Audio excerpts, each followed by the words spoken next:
ఎట్లా అంటే మనం ప్లాస్టిక్ చేసేస్తాం. ప్లాస్టిక్ కలవటానికి చాలా వేల సంవత్సరాలు, వందల వేల సంవత్సరాలు పడుతుంది భూమిలో కలిసిపోవడానికి. కలిసిపోక అది భూమి సారవంతం తగ్గిపోతుంది. కాబట్టి ప్లాస్టిక్ని వాడద్దు అన్నట్టుగా మనం చేస్తున్నాం. ప్లాస్టిక్ మీద మనం ఎకో క్లబ్ అంటే పిల్లల్లో ఒక అవగాహన కల్పించాలి. నా సంఖ్య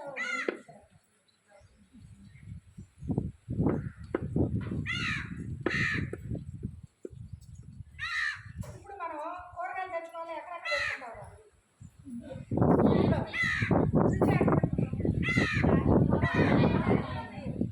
కనపడకపోతే దిగులు అనమాట. నేను అలవాటు అయిపోయాను. మా చిన్నప్పుడు ఇది భూమిలో కనపడడానికి 1000 సంవత్సరాలు అయినాయి. కాబట్టి మనం అవి వాడకూడదు. ఏ వాడాలంట అన్నగా చెప్పాను నేను.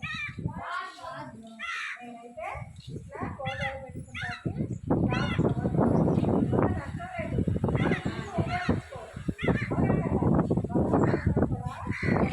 అప్పట్లో మేము ఇలా చేస్తానే పుస్తకాలు చదివించుకొని గోలు పట్టుకుంటాం. తెలుసా స్టైల్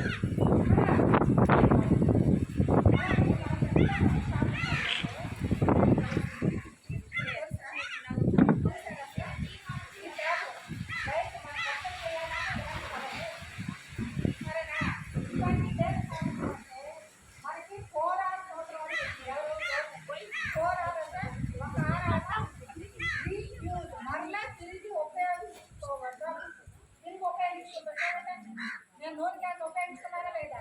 ఏ రూపంలో ఉపయోగిస్తున్నాను? పెట్టుకోవచ్చు, కుండీలో పెట్టుకోవచ్చు, దీంట్లో పసుపు చాట్లు వేసుకోవచ్చు. సరేనా? అదిగో లండన్ అట్లా తయారు చేసుకోవచ్చు. అది రీయూజ్, మళ్ళా తిరిగి వాడుకోవచ్చు.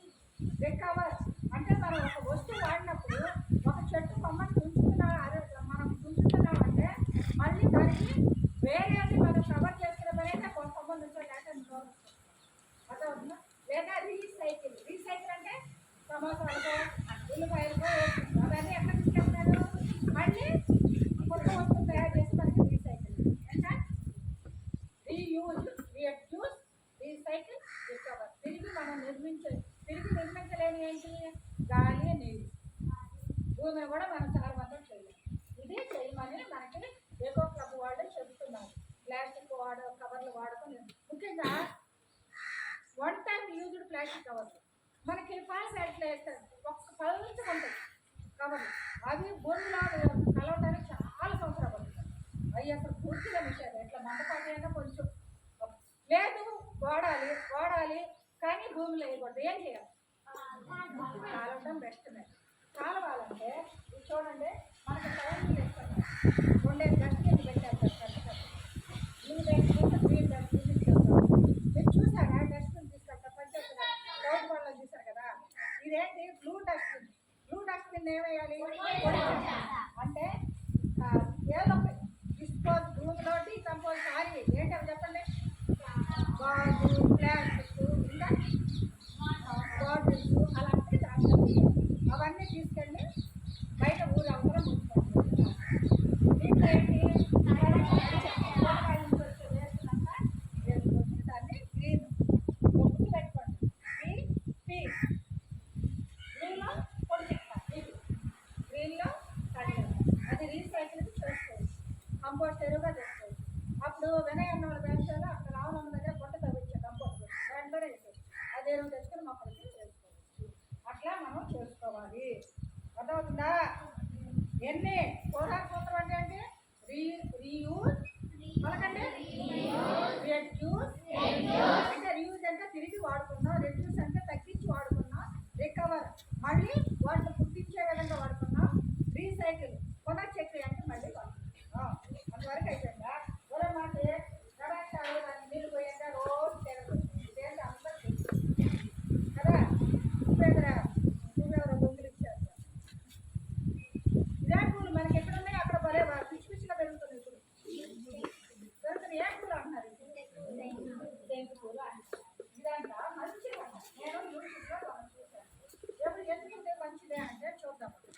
దేనేమంటారంటే శంకు పూలే కదా, శంకు పుష్పాలు అంటారు. ఏమంటారు? బటర్ఫ్లై బీ ప్లాంట్ అంటారు. ఏమంటారు?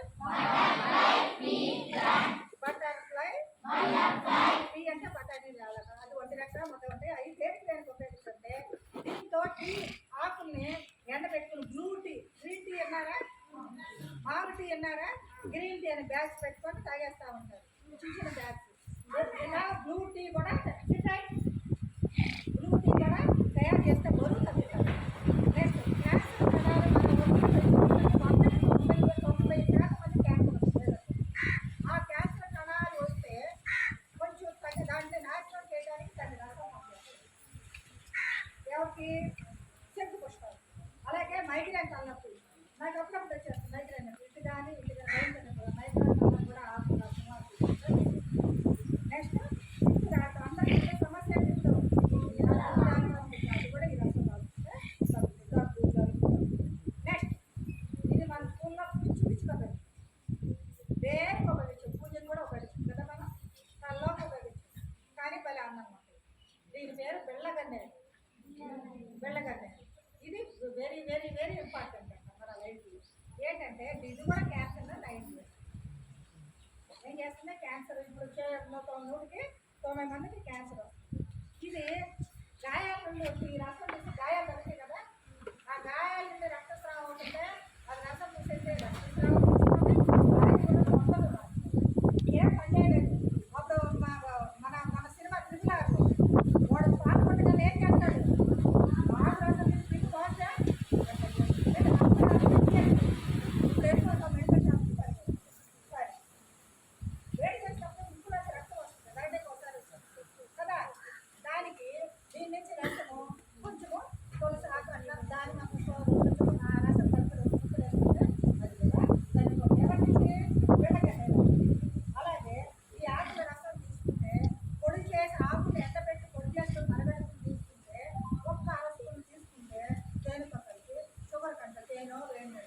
అలాగే సాయంత్రం వేరు పొడి దీని నుంచి వచ్చిన ఆకు వేరు పొడి ప్లస్ తేనె కొంచెం కలుపుకొని తాగితే షుగర్ కంట్రోల్ అవుతుంది, బీపీ కంట్రోల్ అవుతుంది, ముఖ్యంగా మానసిక టెన్షన్ కంట్రోల్ అవుతుంది. చాలా చాలా చాలా ఉంటాయి దీనివల్ల.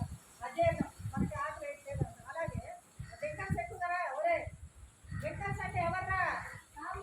వెరీ గుడ్ రా, మధు కట్టుకోలే తాగిపోతున్నా తాగారంటే వాళ్ళు తినే అన్నంలో కొంచెం ఈ రసము తేనె కలిపి పెట్టేస్తే వాళ్ళకి మానేస్తారు.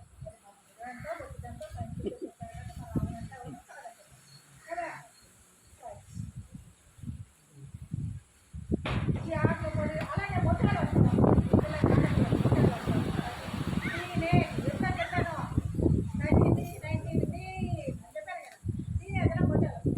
ఇది ఆకుల రసము, వేప ఆకుల నుంచి వచ్చే రసము కొంచెం కొంచెం కొంచెం రాస్తే డబ్బులు మొదలు కదా. అయిపోయిందా? రసం గురించి వచ్చేసిందా? మిలెట్ చేస్తుందా? బ్లాక్ ప్యాంట్స్ వాడేస్తున్నాం కదా, బ్లాక్ ప్యాంట్స్ వాడటానికి ప్రాముఖ్యత ఇవ్వండి, సరేనా? అలాగే ఈరోజు 4 ప్రోగ్రామ్స్ చేద్దాం. ఎకో క్లబ్ పెట్టమని. ఎకో క్లబ్ అంటే కొత్త కొత్త విషయాలు, ఏది పర్యావరణానికి సంబంధించిన కొత్త విషయాలు. ఎప్పుడైతే ప్లాస్టిక్ నిరోధం వస్తుందో పొల్యూషన్ నివారణ ఏంటంటే కాపాడాలి. ఇదే పెడతారు ఎకో సిస్టమ్ అలాగే ఫ్యాక్టరీ నుంచి వచ్చే పొగ దానివల్ల కూడా అంతా పాడైపోతుంది వాతావరణం. ఫ్యాక్టరీ నుంచి వచ్చే వేస్ట్ వాటర్ కూడా దాన్ని డీకంపోజ్ చేసే మార్గాల్లో పంపించాలి. దీనివల్ల పొల్యూషన్ లేకుండా చేసుకోవాలి. లేకపోతే మాటకు వందనం 4 అమ్మలు పిలిపించి ఆ పిల్లలతో వాళ్ళ అమ్మతో మొక్కలు నాటించి అమ్మని భూమితో సమానంగా అనుకొని ఎవరిని భూమి అమ్మ ఒకటే. భూమి కాపాడటం మన నినాదం. సేవ లైఫ్ అమ్మ అమ్మ మొక్క భూమి మొక్క భూమి మొక్క అమ్మ భూమి సమానం అని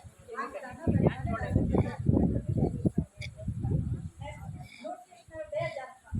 న్యూట్రిషన్ అంటే మనం తినే ఆహారంలో డాక్టర్ దగ్గర చెప్తే పెట్టలేదు తినండి బాగా తినండి.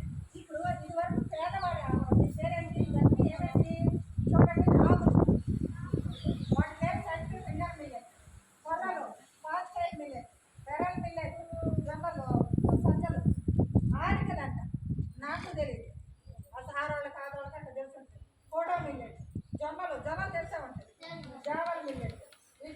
సింగల్ మిల్లెట్ అంటారు. వీటన్నిటి ఏంటంటే చిరుధాన్యాలు అంటారు.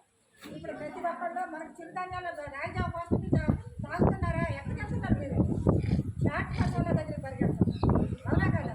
రాగి జావ వల్ల ఉపయోగం దాన్ని 2023 మన ప్రధానమంత్రి మోడీ గారు ఇంటర్నేషనల్ ఇయర్ ఆఫ్ మిల్లెట్స్ అని అంటున్నాడు. ఏమన్నాడు? International year of millets. Millets అంటే చిరుధాన్యాలు. మనకి ఆరోగ్యమే మహాభాగ్యం కాబట్టి మిల్లెట్స్ తింటే ఆరోగ్యమే మహాభాగ్యం అని చెప్తాడు. చిరుధాన్యాలతో అద్భుతమని ఒక పోస్టర్ మనకు స్టాంపులు వేస్తారు. అట్లాగే ఇంటర్నేషనల్ స్టాంపుని రిలీజ్ చేస్తారు. స్టాంపు అన్ని ఫుడ్స్ ఒక స్టాంప్ అనమాట. పక్కన మిల్లెట్స్ ప్రపంచవ్యాప్తంగా దీన్ని గుర్తించమని దీన్ని స్టాంపు తెమ్మని. అదిగో వాళ్ళకి భోజనం పెట్టి స్టాంప్ రిలీజ్ చేసిన రోజు ప్రధానమంత్రి మోడీ గారు వీళ్ళందరూ భోజనం పెట్టారు. ఈవిడెవరు? ద్రౌపది ముర్ము గారు. అంటే వాళ్ళే పెట్టుకుంటారు. నిర్మలా సీతారామన్ ఎక్కడో పాలెం జిలేబీ ఆ చిన్న చిరుధాన్యాలని ఏమని చెప్పింది? నిర్మలా శ్రీ అన్న అని చెప్పి అది అట్లా మెయింటైన్ చేస్తే బాగుంటుంది. డబ్బులు రాగానే మన పలక పడిపోతుంది. అట్లాగే దీనికి రాష్ట్రపతి మనమేం చేసుకోవచ్చు కదా, మనమైనా చేసుకోవచ్చు. డబ్బు పెట్టుకున్నాం. అవి ధాన్యాలు నానేసి అది చేసి పాలు పోసి అయ్యే చేపించుకోలేదు. వాళ్ళ దగ్గర దగ్గర బెస్ట్. ఓన్లీ ఏకో చెప్పండి మాటకు వందనం. ఇంకోటేంటి? సరేనా? ఇవన్నీ చేసి మనం ఇప్పుడు మన సారాంశం ఏంట్రా? భూమిని కాపాడుకోవాలి. వేటి నుంచి? ప్లాస్టిక్ కవర్ నుంచి, వ్యర్థాల పదార్థాల నుంచి, ఫ్యాక్టరీలో వచ్చే పొగ నుంచి, వాహనాల నుంచి వచ్చే పొగ నుంచి ప్లాస్టిక్ని కాపాడు. ఢిల్లీ మొత్తం అప్పట్లో అందరూ కాలుష్యం పెరిగిపోయింది. కరోనా టైంలో అందరూ వాహనాలు ఆపేసరికి జంతువులు, అడవి జంతువులు వచ్చి రోడ్ల మీద నెమ్మదిగా కాలుష్యం చేస్తున్నారు. కాలుష్యం మళ్ళీ ఇప్పుడు కాలుష్యం పెరిగింది. ఏడాది సైకిల్ వేసుకుని వెళ్ళంటే సైకిల్